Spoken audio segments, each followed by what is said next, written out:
I can't believe that. How long you guys been 8, 9 years. Oh, yeah. My kids call him Uncle. He's supposed to go to the Bahamas with us in August. best buds? Yeah, he's one of my best friends.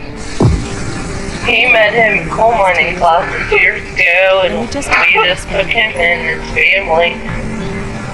I'm trying not to freak out. I'm sorry. I can't not see that.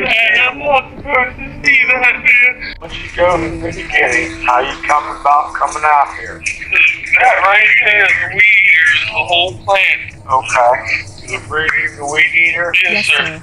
We come to the basement door and knock. Because my daughter knocked on the front door. I told her, I said, Cisco, knock on the back door. She went up and knocked on the back door. The door was open. I went up right behind her. I noticed that the kitchen was scattered. There was stuff all over it. I told my wife, "Did Sherry something wrong?" When the police look in the basement, they find the body of Brad McGarry lying face down on the floor with a pool of blood around his head. Brad McGarry was an openly gay man in a small conservative neighborhood. His friends state that he had just ended a relationship with a man named Scotty, but they didn't know his last name. He's the last relationship he was in. It was pulled off, and he hasn't been with anybody ever since. Well, no. It was the guy. I'm Kevin. Yeah. With the guy? Yeah. Okay, Who was the Kevin. guy? Scott something. Oh, man. Very bad blood. I think this is a regular relationship breaker and emergency. While looking around the house, police noticed that it appears to have been ransacked. Oddly enough, they noticed that nothing has actually been taken. There were multiple newer phones lying around, a large TV, and even money on the floor. Police are convinced that the robbery was staged.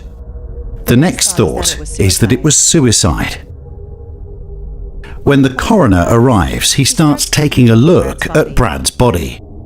It is apparent that there is a gunshot wound to the head, so he asks if there was a gun found anywhere, but no gun was found. Since oftentimes suicide victims fall on top of the gun after committing the act, police roll the body over, but they still do not find a gun. I don't see a firearm. No, I didn't. They flipped it over, they didn't see a gun. And if that's the case, it wasn't no suicide. He's right. He's Well, people outside. dead David Kenny.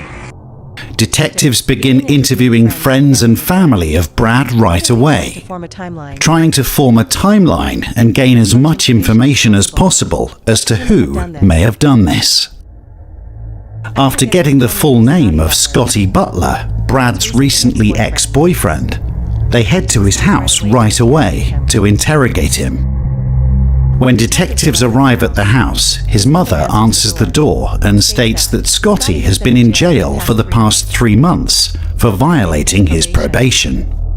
Scotty Butler is no longer a suspect, as he had a solid alibi. Detectives decide to take a look around the neighborhood to see if there are any cameras filming towards Brad's house. Thankfully, one neighbor had a camera that faced towards the street near Brad's house. They would be able to see who came and went from the house. While reviewing the camera footage, they continue to interview friends and family. David had taken some pictures and screenshots that could help detectives in the investigation, so they took his phone to copy the information. The issue the detective is having at this moment is that just the night before, Brad's cousin said something that completely changed the direction of the investigation. Sunday, we went to Grammy's. We were sitting around the table. It was just me and Brad and Heather, which is another cousin of mine. And he made a comment how this DJ guy, he was coming over. Brad's intent was it was romantic. He made a joke about taking a nap. and it wasn't taking a nap. He was insinuating that they were having sex. It was like quotation marks. This was Sunday. This was Sunday. The day he was killed. Yes. What time do you leave leave? between 1:30 Between and 1:30 and 2. Really? Yes, he was That's supposed the first to. I heard of that. He was dropping all the tuxes off. I also know that he was married. This is married. the day I told you that. Brad did. Brad Brad told you. told you. Yeah, she being the wife didn't know all this time. They've been doing this for years.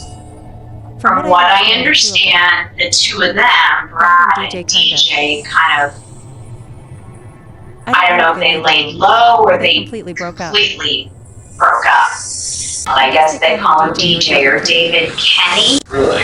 Yes, The guy is. the only guy. I knew that. It's the only guy he's ever told me about. It's just the guy. It's the guy. That's him. That guy. That's him. The detectives made David believe they took his phone for the pictures he had, but the truth was they were tracking where his phone was when Brad was murdered, as well as finding proof that him and Brad had a relationship beyond friends. When they took a look at his phone, even though he has deleted everything, they are able to see the text messages between David and Brad. Evidence shows that they were in fact in a sexual relationship. They review the phone history and find that David's phone was directly at Brad's house at the time of the murder. They also discover, while reviewing the neighbor's CCTV footage, that David had driven to Brad's right before the murder in his wife's car, then left 40 minutes later. David would then appear again hours later in his truck with his family, delivering the weed eater Brad supposedly wanted to borrow. Police know that David was there when Brad was killed. Now they need to work to get the truth out of David. Where's your phone going to you at Brad's house the time you get killed? It's past 3. I was not there when Brad was killed. You were at his house? Yes, sir. I'm the murderer. Oh, God. You know exactly when he was killed. Yes, sir. I know you were there when he was killed. There when he was killed. No, sir. I was not at his house when he was killed. Sir, I can't. This is the kind of shit to get people in trouble. Oh my God! I know you're gonna lose Oh, everything. very dangerous. Lose your wife, lose your kids. Okay. This doesn't have to be the end of your life. You got a chance to come clean and tell me the whole damn story. Look at me, look at me. We're past that. It's okay, we'll do this together. We'll do this together. Don't know what happened, he sure will. You sure will. He had. Another guy with you. I don't know who he was. I don't know his name. I swear on everything, it just only hurts. Holy right now. What happened next? He went in the garage. It's okay.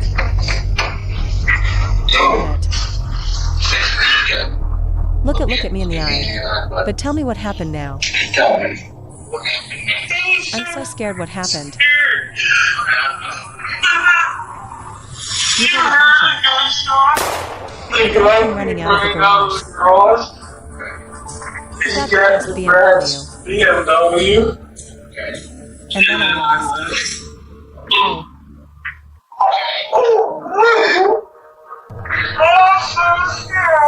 There's a couple things you need to know. Brad's front seat The in the memorial Memorial's school. full Stuff that he brought from the wedding. Yes, sir. Sir, that guy went back into the BMW. Doing this job for many years, the detective knows that people subconsciously hide their face when lying, especially from police. The police also know that Brad's SUV was still at the house and had not left since Brad was killed. So this version of David's story is a lie. We got to the house. I'm telling you the garage, here's the bar. There was another man there. I swear to you, God, I do not know his name. I do not know his name. Kind of have a little bit of an argument about me being there.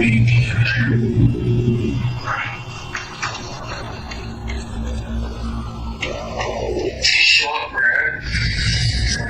Yes, sir. And he was going to shoot me. But I'm not scared. And then I left. Oh. Okay. it's okay, He knew what I looked like. He eyed my vehicle was there. I did not know what to do. What kind of gun was it? I have no Did you call the clue. cops? Why did you call the cops? Why did you do this elaborate story? Why did you put your own daughter in that basement with that body? You did that. Yes, sir. And You knew he was down there. Damn what's it! going on? What's you and your family? Sir, Tell me what happened. I did not kill him. You knew Brad was dead, and you brought your I did not know he was dead. The detective now creates a false story to help David become more comfortable with opening up about what happened. Even though the detective knows David will lie again, he also knows that the truth is getting closer. I'll tell you something. Sometimes when that happens, people panic. I got a theory. I think it might have been an accident. I think that Maybe somebody was walking around. accidentally. Accidentally shot him. I panicked.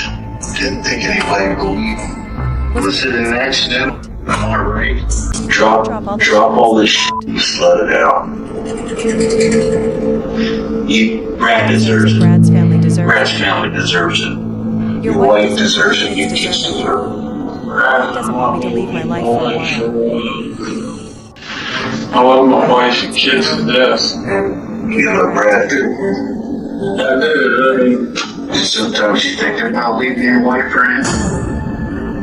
Okay, numerous times that I'm not leaving my wife. kid being smacked me around a couple times. He said, Did you "You have got all of this now, I'm I'm done with you forever." He got real loud with me. Kind of like up in my face. He had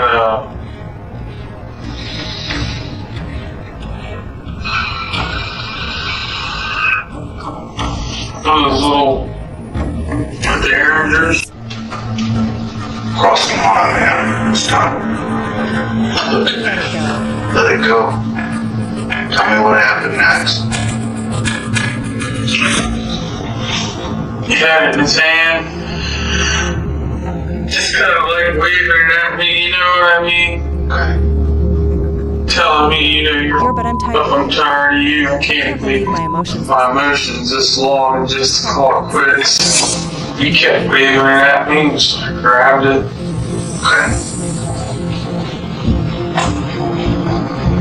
What happened after you grabbed it?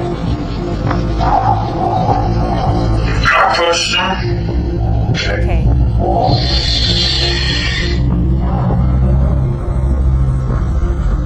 What happened? After this statement, David stops talking and asks for a lawyer. And even though he says he shot Brad, he will go to court pleading not guilty. In February 2018, David was convicted of aggravated murder with a gun specification. If This man was able to do an assassin's job to someone he loved and his best friend, what could he do to his enemy or someone who opposed him? Kinney, for his part, did offer a brief apology in court, although he made neither an admission nor did he offer an explanation. I would like to apologize to your family for all the hurt and pain that I put you through.